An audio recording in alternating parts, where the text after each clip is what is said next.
Hello friends, welcome to the Way of Learning English platform, your English educator, Vishnu sir. Today I am going to discuss with you what are the three big mistakes in English.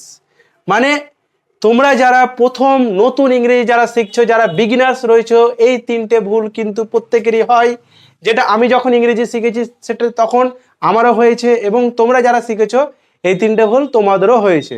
ঠিক আছে, তো যারা নতুন আছো তাদের জন্য specially এই যে ক্লাসটি, ঠিক আছে, যাতে তোমাদের ওই ভুলটা যেন বা এই ভুলটা যেন আর না হয়। ঠিক আছে, তো চলো ভুলটা কি তোমাদেরকে আমি শিখিয়ে দিই। দেখো, তিনটে সবচেয়ে বড় ভুল ইংরেজি শিখতে গিয়ে যারা নতুন এই তিনটে ভুল হবেই হবে। সেই তিনটে ভুল কি? দেখো, আমরা জানি ইংরেজির একটা প্যাটার্ন হয় আর একটা কি হয়, বাংলার একটা প্যাটার্ন হয়, তাই না? চলো আগে বাংলার প্যাটার্নটা দেখে নি কি আছে। বাংলার প্যাটার্ন বা বাংলার গঠন যেটা হয়, বাংলা যখন আমরা কোনো বাক্য লিখি তখন বাংলায় যখন আমরা কোনো বাক্য লিখি বা কোনো গদ্য পড়ি, ঠিক আছে, বা কোনো গল্প পড়ি, তখন আমাদের যে বাংলার প্যাটার্ন থাকে সেই প্যাটার্নটা কি হয়। দেখো, প্রথমে সেই প্যাটার্নে কি বসে জানো? প্রথমে সেই প্যাটার্নে বসে সাবজেক্ট। কি বসে? সাবজেক্ট বসে। তারপরে কি বসে? সাবজেক্টের পরে বসে অবজেক্ট। সাবজেক্টের পরে কি বসে? অবজেক্ট বসে। ঠিক আছে, অবজেক্ট বসে। অবজেক্টের পরে কি বসে? অবজেক্টের পরে ভার্ব বসে। অবজেক্টের পরে কি বসে? ভার্ব বসে। ঠিক আছে, দিয়ে ফুল স্টপ। তাহলে আমরা কি দেখতে পাচ্ছি যে সাবজেক্ট অবজেক্ট ভার্ব, মানে প্রথমে আমাদের এই সাবজেক্ট মানে কি জানো? বাংলায় এই সাবজেক্ট মানে হচ্ছে কর্তা। সাবজেক্ট মানে কি? সাবজেক্ট মানে হচ্ছে কর্তা। কর্তা মানে কি? যে কাজ করে। আর অবজেক্ট মানে কি? অবজেক্ট মানে কর্ম। অবজেক্ট মানে কি? অবজেক্ট মানে হচ্ছে কর্ম, মানে কর্তা যে কাজটা করে সেটাই তো তার যে নিট ফল, সেটাই তো তার কর্ম। আর ভার্ব মানে কি? ভার্ব মানে হচ্ছে ক্রিয়া। ভার্ব মানে কি? ভার্ব মানে হচ্ছে ক্রিয়া। ঠিক আছে, ভার্ব মানে হচ্ছে ক্রিয়া। তাহলে আমরা এই প্যাটার্নটা আমরা ফলো করি। ঠিক আছে, যখন বাংলা কোনো বাক্য লিখি বা বাংলা কোনো গদ্য পড়ি, গল্প পড়ি, তখন এই প্যাটার্নটা হয়। সাপোজ ধরো আমি তোমাদেরকে একটা এক্সাম্পল দিই, যেমন আমি হ্যাঁ আমি আমি রামায়ণ পড়ি। রামায়ণ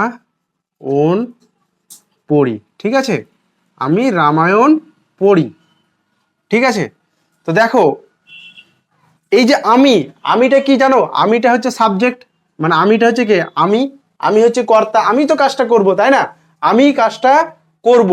আর কাজ করার ফল যে মানে কাজটা করার পর যে ফলটা আসবে সেটা কি? কর্ম। তাহলে আমি হচ্ছে কি? আমি হচ্ছে কর্তা। আর অবজেক্ট কোনটা? কর্ম কোনটা? এই যে রামায়ণটা হচ্ছে কি? অবজেক্ট। ঠিক আছে, আর ভার্ব কোনটা? এই যে পড়িটা হচ্ছে কি? পড়িটা হচ্ছে ভার্ব। তাহলে দেখো, সাবজেক্ট অবজেক্ট ভার্ব হলো বাংলা তো প্যাটার্ন আমরা এইভাবেই পড়ি, আর বাংলাতে যে কোনো গল্প গদ্য এভাবেই লেখা থাকে। চলো এবার ইংরেজির প্যাটার্নটা কি আছে দেখি, ইংরেজির গঠনটা কি আছে। দেখো, দারুণ মজা পাবে তোমরা আজকে।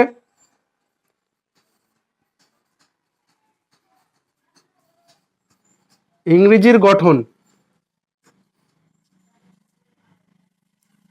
দারুণ জিনিস। ইংরেজির গঠনটা দেখো কি আছে।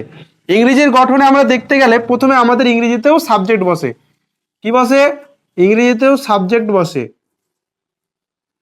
ঠিক আছে, ইংরেজিতেও কি বসে? সাবজেক্ট বসে। তারপরে মাঝখানে কি বসে? মাঝখানে ভার্ব বসে। ইংরেজিতে মাঝখানে ভার্ব বসে। তারপরে কি বসে? শেষে শেষে ইংরেজিতে অবজেক্ট বসে।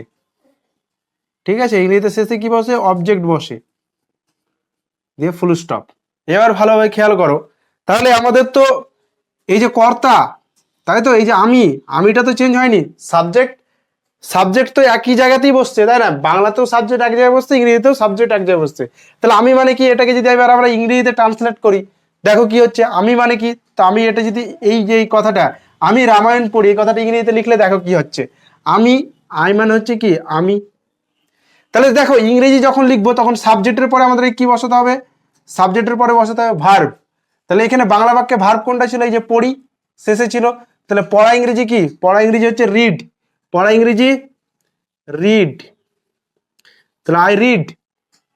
এবার দেখো কি পড়ি, এবার তো আমাকে ভার্বের পরে কি দিতে হবে? অবজেক্ট দিতে হবে ইংরেজিতে।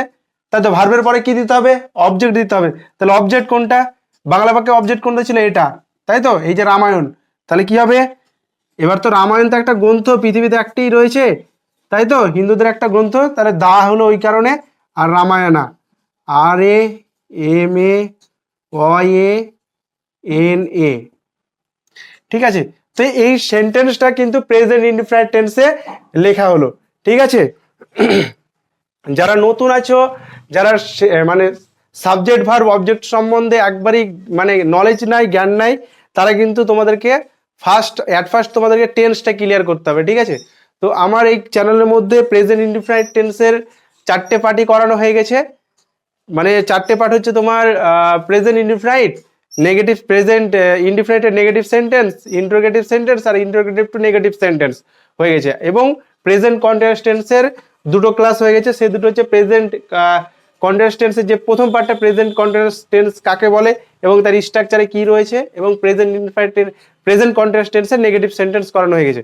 এবার নতুন যে ক্লাসটা আসছে সেটা হচ্ছে প্রেজেন্ট কন্টিনিউয়াস টেন্সের ইন্টারোগেটিভ সেন্টেন্স নিয়ে।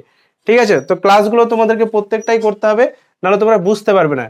তো এই জিনিসটা কিন্তু ভালোভাবে তোমরা অবজার্ভ করো। ঠিক আছে, তো এই প্যাটার্নটাই আমাদেরকে কিন্তু আমরা ফলো করি অলওয়েজ। প্রত্যেকটা ছাত্রছাত্রী কিন্তু এই প্যাটার্নটাই ফলো করে, নাহলে কিন্তু হবে না। ঠিক আছে, তাহলে ক্লাসটা যারা নতুন আছে তারা চ্যানেলটিকে প্লিজ সাবস্ক্রাইব করে দেবে। আর যারা যদি কোথাও বুঝতে অসুবিধা হয় কমেন্টটা করিও, আর লাইকটা করিও যদি ভালো লাগে থাকে। ঠিক আছে, তো দেখা হচ্ছে নেক্সট ক্লাসে। ওকে।